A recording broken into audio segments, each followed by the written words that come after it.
காந்திஜி மேலே ஒரு தடவை இல்லை, 2 தடவை இல்லை, 5 தடவை மர்டர் அட்டெம்ப்ட். ஃபைனல் அசாசினேஷனுக்கு ஜஸ்ட் 10 நாள் முன்னாடி பாம் வீசி மர்டர் அட்டெம்ப்ட் ட்ரை பண்ணியிருக்காங்க.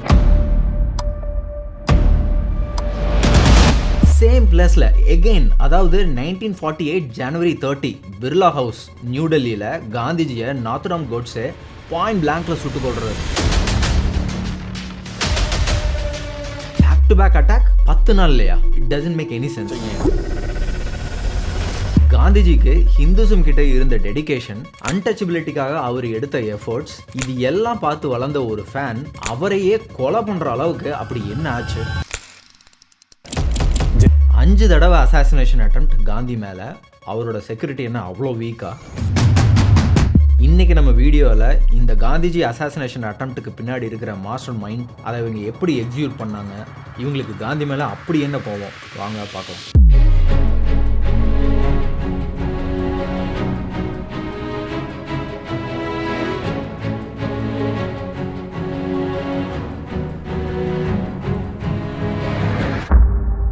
ஹிந்து மகாசபாவில் மெம்பராக இருந்தவர் தான் நாத்துராம் கோட்ஸே. ஹிந்து மகாசபா அப்படின்றது இந்திய தேசியவாத கொள்கை இருக்க ஒரு இந்திய அரசியல் கட்சி. பிரிட்டிஷ் இந்தியன் கவர்மெண்ட் கிட்ட இருந்து இந்துக்களோட உரிமையை பாதுகாக்கிறதுக்காக இந்து மகாசபை கட்சி 1915 ஸ்டார்ட் பண்ணாங்க. ஜனவரி 30 ஈவினிங் அரௌண்ட் 5 மணிக்கு காந்தியடிகள் எப்பவும் போல் ப்ரேயருக்காக பிர்லா ஹவுஸோட லான் ஏரியாவில் அவரோட கிராண்ட் சில்ட்ரன்ஸ் அண்ட் ஃபேமிலியோட வெளியில் நடந்து வர்றாரு. ப்ரேயர் டேஸை நோக்கி கிட்ட போயிட்டு இருந்தப்போ அங்கே ப்ரேயர் மீட்டிங்காக வெயிட் பண்ணிட்டு இருந்த கூட்டத்திலிருந்து முன்னாடி வந்த நாத்துராம் கோட்ஸே அவர் மறைச்சு வச்சிருந்த இந்த பெரட்டா ஹேண்ட்கனை எடுத்து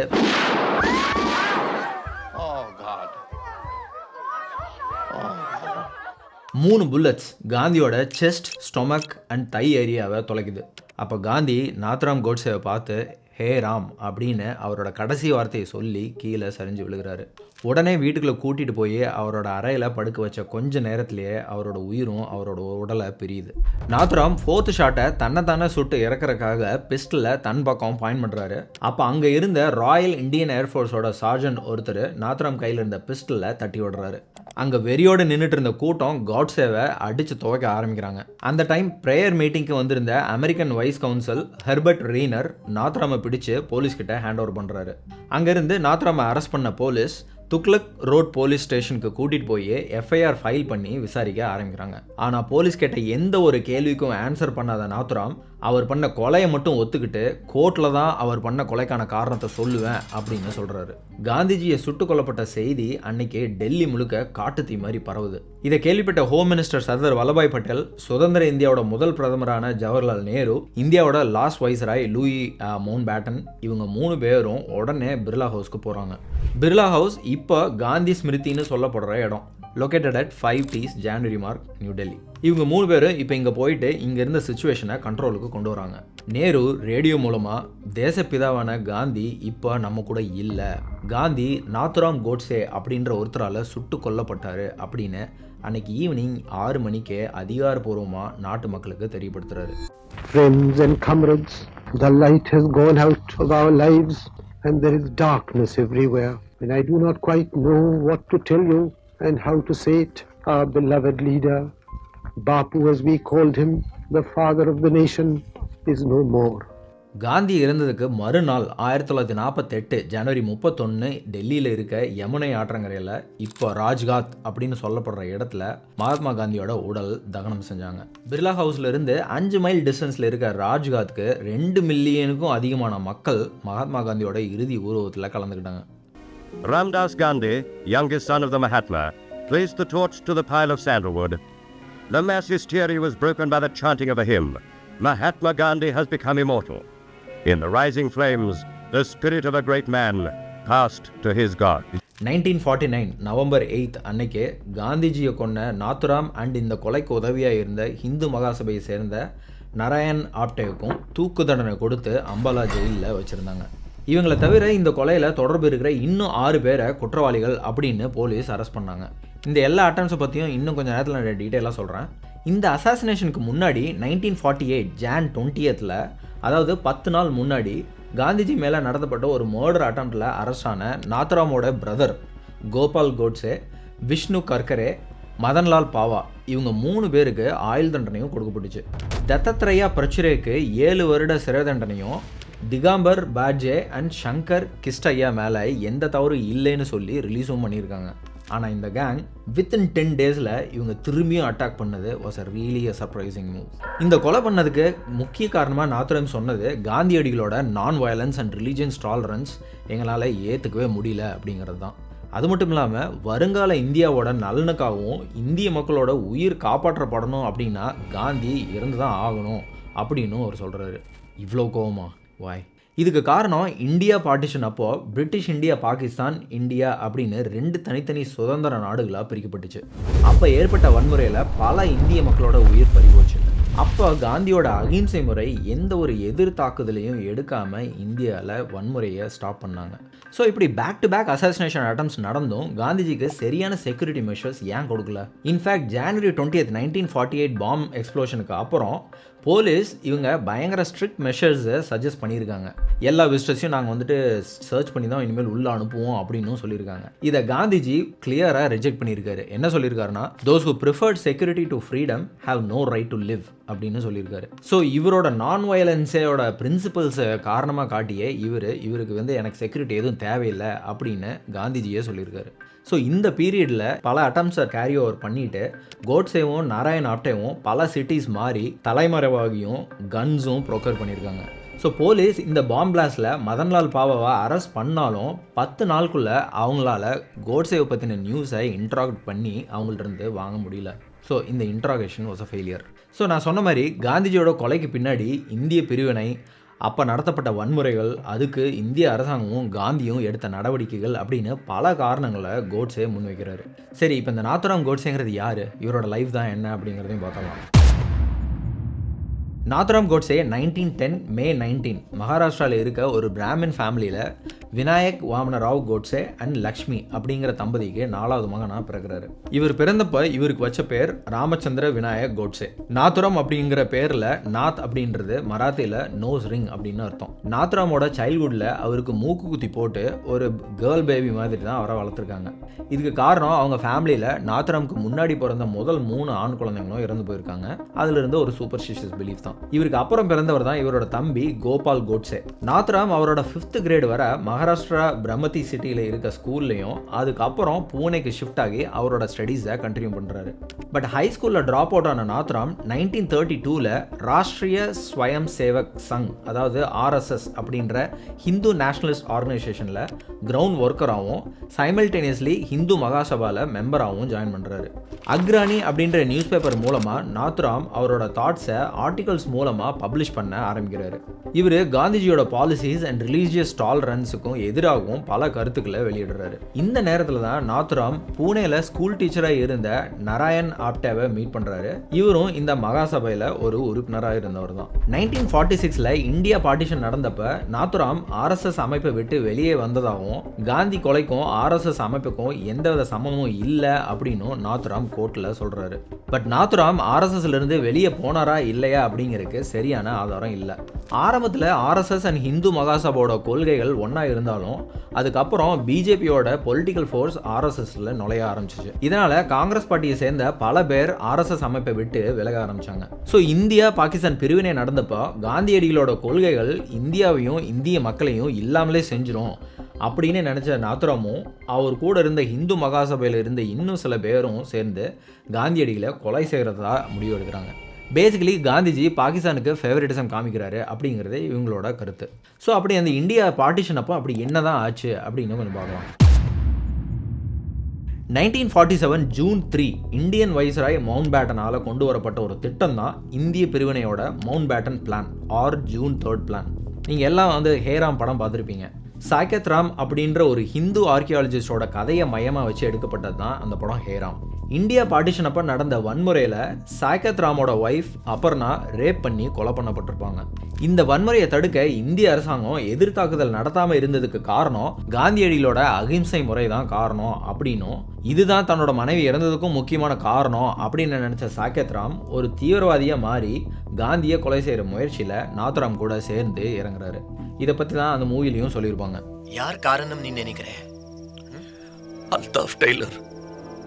சுராவர்த்தி இல்லை, சின்ன கூட இல்ல, மிஸ்டர் மோகன்தாஸ் கரம்சந்த் காந்தி. இந்தியா சுதந்திரம் அடையிறதுக்கு முன்னாடி இந்தியாவில் முஸ்லீம் பாப்புலேஷன் 40% தான் இருந்திருக்கு. ஸோ ஹிந்து மெஜாரிட்டியாக இருந்ததுனால அவங்களுக்கு நடுவில் சிறுபான்மையராக வாழ முடியாது அப்படின்னு முஸ்லிம்ஸ் நினச்சாங்க. முஸ்லிம்ஸ் பாலகிஸ்தான், பஞ்சாப், சிந்த், பாம்பே அண்ட் ஈஸ்ட் பெங்கால் ஏரியாஸில் அதிக அளவில் இருந்தும் அவங்களுக்கு அரசாங்கத்தோட பிரதிநிதித்துவம் கிடைக்காம தான் இருந்திருக்கு. 1900ல் ஹிந்தி இந்தியாவோட அதிகாரப்பூர்வமான மொழியாக அனௌன்ஸ் பண்ணப்போ முஸ்லிம்ஸ் உருதுவையும் இணைக்க சொல்லி கேட்டப்போ அது இந்திய அரசாங்கத்தால் மறுக்கப்பட்டுச்சு. முஸ்லீம் லீக் தலைவரான முகமது அலி ஜின்னா 1929 மார்ச் 28 14 அம்ச கொள்கைகள் அடங்கிய ஒரு அறிக்கையை காங்கிரஸ் அண்ட் முஸ்லீம் லீக் முன்னணியில் சப்மிட் பண்ணுறாரு. இதில் முஸ்லிம் மைனாரிட்டிஸ்க்கு பார்லிமெண்ட்டில் 1/3 பிரதிநிதித்துவமும் அவரவர் மதத்தை வழிபடுறதுக்கான உரிமையும் வேணும் அப்படின்னு பல விஷயங்களில் இந்த அறிக்கையில் குறிப்பிட்டிருந்தார். அப்போவும் காங்கிரஸ் பார்ட்டி ஜின்னாவோட இந்த ரிப்போர்ட்டை ரிஜெக்ட் பண்ணுறாங்க. ஸோ இது மூலமாக முஸ்லீமுக்கு ஒரு தனி நாடு கண்டிப்பாக தேவை அப்படிங்கிறதுல முஸ்லீம் லீக் உறுதியாக இருந்தாங்க. இதை செயல்படுத்துகிற விதமாக 1930ல் ஒரு புது நாட்டை உருவாக்கணும் அப்படின்னு விதையை விதைச்சவர் ஃபிலாசபர் முகமது இக்பால்.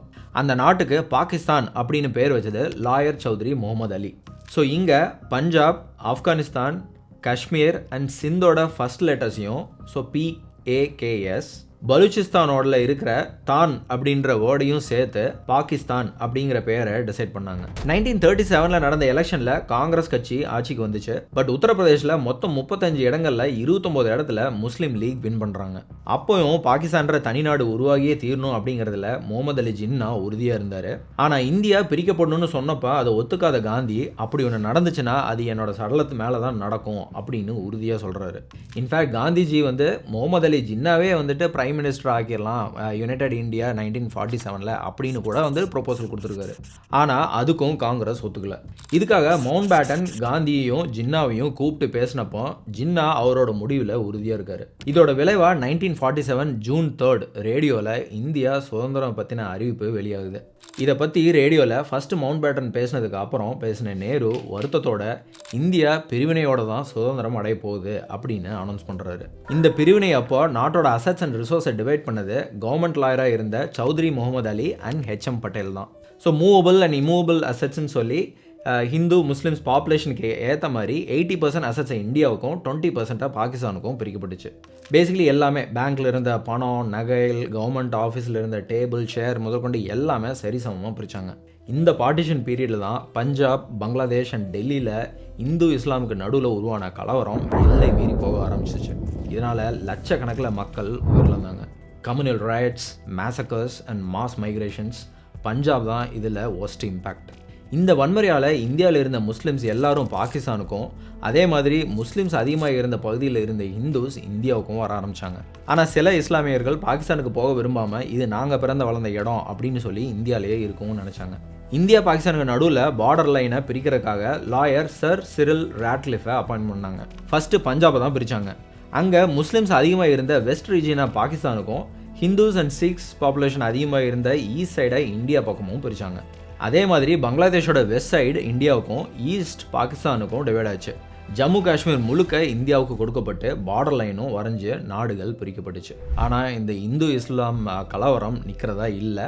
இதில் பாதிக்கப்பட்டது பெண்களும் குழந்தைங்களும் தான். அது மட்டும் இல்லாமல் 75% முஸ்லிம்ஸ் இருந்த ஜம்மு காஷ்மீரை இந்தியா அவங்க பக்கம் எடுத்துக்கிட்டாங்க அப்படின்ற பாகிஸ்தானோட கோவம் காஷ்மீரில் 2 நாட்டுக்கு நடுவில் போர் உருவாக காரணமாக இருந்துச்சு. ஸோ இந்த பார்ட்டிஷன் டைமில் பாகிஸ்தான் காமிச்ச அக்ரஷனுக்கு பதிலடியாக இந்தியா பாகிஸ்தானுக்கு தர வேண்டிய பாதி பணத்தை கொடுக்காமல் இருந்தாங்க, ஆல்மோஸ்ட் 55 crores. இதை பற்றி தெரிஞ்சுக்கிட்ட காந்தி அதை திருப்பி பாகிஸ்தானுக்கு கொடுக்க சொல்லி தொடர்ந்து 3 நாட்கள் உண்ணாவிரதத்திலையும் ஈடுபடுறாரு.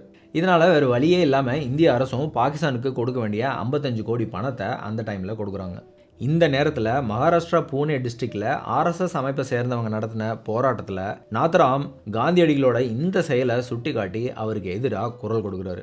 ஸோ ஃபைனலி இந்த பிரிவினை நடந்ததுக்கு அப்புறம் தான் 1947 ஆகஸ்ட் 15 இந்தியாவுக்கு சுதந்திரம் கிடைக்குது.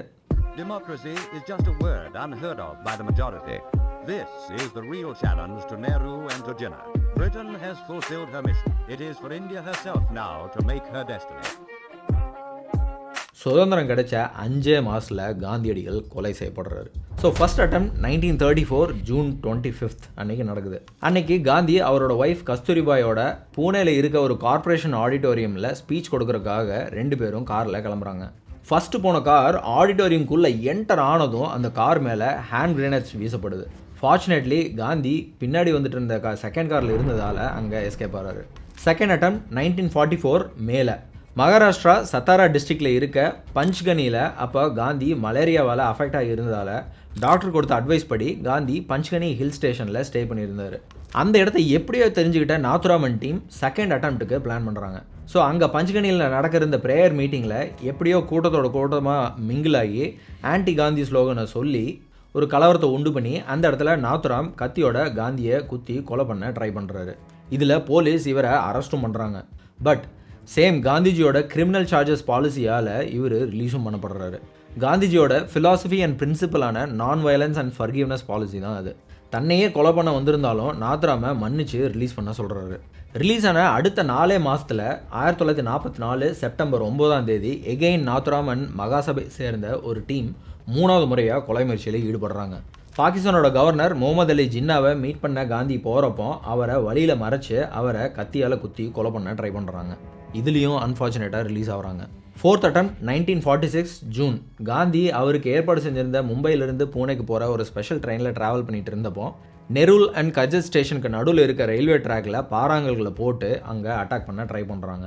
ஸோ ஃபிஃப்த் அட்டம்ப்ட்டு டேரெக்டாக டெல்லியில் இருக்க பிர்லா பவனில் ஜான் 20th 1948 அன்னைக்கு நாத்துராம் அண்ட் டீம் எல்லோரும் சேர்ந்து ஒரு ஃபுல் டீட்டெயில்டு பிளான்டு ஸ்கெட்சை ரெடி பண்ணுறாங்க. இந்த டீமில் மதன்லால் பாவா, ஷங்கர் கிஸ்டையா, திகாம்பர் பேட்ஜ், விஷ்ணு கர்கரே, கோபால் கோட்ஸே, நாத்துராம் கோட்ஸே அண்ட் நாராயண் ஆப்டே அப்படின்னு மொத்தம் 7 பேர் இருந்தாங்க. ஸோ இவங்களோட பிளான் படி ஸ்டேஜில் ஃபிக்ஸ் பண்ண பாமை நெருப்பு மூட்டி வெடிக்க வச்சு கலவரத்தை உண்டாக்கி அந்த நேரத்தில் சரியாக காந்திஜியை ஷூட் பண்ணுறது தான். திகம்பர் பேட்ஜ் ஆர் ஷங்கர் கிஸ்டையா சுச்சுவேஷனை பொறுத்து யாராவது ஒருத்தர் ஷூட் பண்ணுங்கிறது தான் plan. So as per plan சரியாக மதன்லால் பாவா ஸ்டேஜுக்கு நெருப்பு வைக்கிறாரு. ஆனால் இந்த தடவையும் சுச்சுவேஷன் அவங்களுக்கு ஃபேவராக அமையல. ஸ்டேஜில் செட் பண்ண பாம் வெடிக்காதனால மதன்லாலை தவிர மற்ற எல்லாரும் அங்கேருந்து எஸ்கேப் ஆகிறாங்க. மதன்லால் அரெஸ்ட் பண்ணி இன்வெஸ்டிகேஷன் பண்ணதில் அவங்களோட இந்த டீட்டெயில் பிளான் தெரிய வருது. ஆனால் இந்த டீம் இவங்களோட அடுத்த ட்ரையை ஸ்டாப் பண்ணுறதா இல்லை. வித்தின் 10 டேஸில் எகெயின் இன்னொரு அட்டம்ப்டை ட்ரை பண்ணுறாங்க. ஜனவரி 30 ஈவினிங் அரௌண்ட் 5 PM காந்தியடிகள் எப்பவும் போல் ப்ரேயருக்கு பிர்லா ஹவுஸோட லான் ஏரியாவுக்கு வராரு. அவரோட 2 கிராண்ட் நீசஸ் மனுபேன் காந்தி ரைட்டில், ஆபா காந்தி அவங்க லெஃப்டில், Godse khaki bush jacket and blue trouser போட்டுட்டு டக்குன்னு க்ரௌடில் இருந்து முன்னாடி வர்றாரு. மனுபேன் இவர் டக்குன்னு ஒரு காலில் தான் உழுகுறாரு ஆசீர்வாதம் வாங்குறதுக்கு அப்படின்னு நினச்சி அவரை புஷ் பண்ணுறாங்க. பட் கோட்ஸே அவங்கள தள்ளி விட்டுட்டு பிஸ்டலை எடுத்து பாயிண்ட் பிளாங்கில் 3 ஷாட்ஸ் ஃபயர் பண்ணுறாரு.